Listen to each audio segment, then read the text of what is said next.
We feel the loving presence of God around us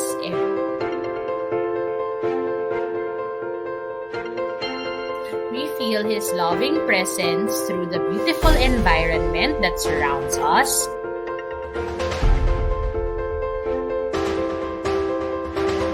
and even through the loving relationships we have with our family.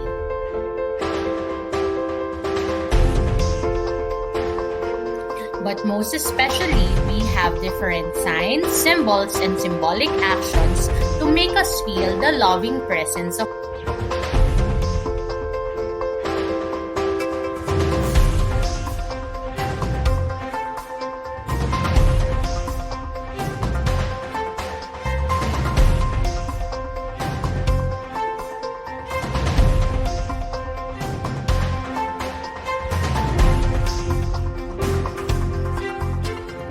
But wait, let us not forget that Jesus Christ is the greatest symbol of God's love.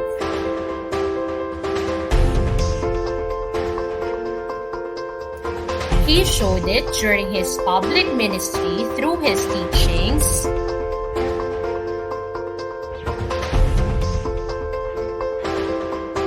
healings, and miracles.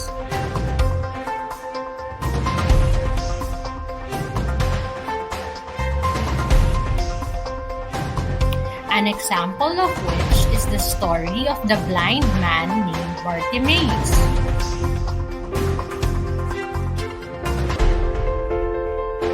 Now let me check if you can still remember this story. What is Jesus calling us to do in this gospel story? Is it A, to be obedient, B, to be faithful, or C, to be honest?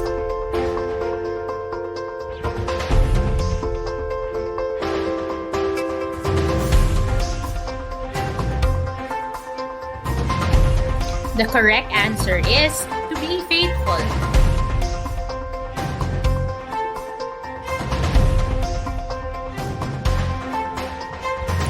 Let's go to the next story, which is entitled The Parable of the Unforgiving Servant. Now, how can we be like the king in this parable? Is it A, by being merciful, B, by being generous, or C, by being loving?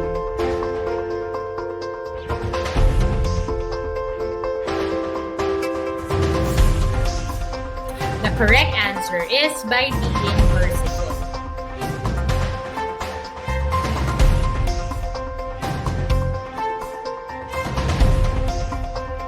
Now let's go to the next gospel story, which is entitled The Healing of the Paralyzed Man.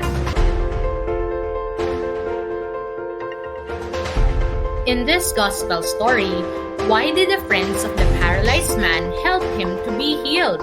Is it A, they want to see Jesus up close, B, they are followers of Jesus, or C, it's because of their faith in Jesus?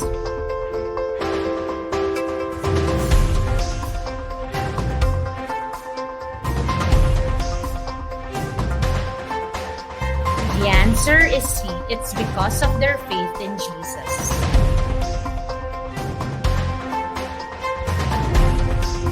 Now let's go to the last gospel story, which is entitled The Parable of the Good Samaritan.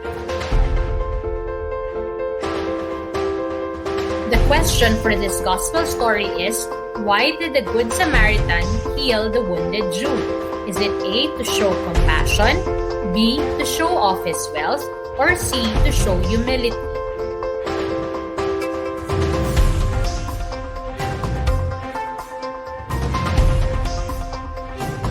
The correct answer is to show compassion.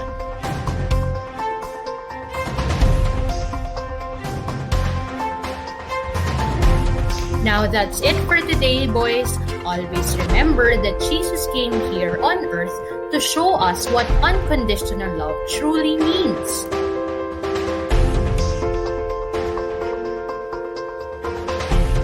Through His words and deeds.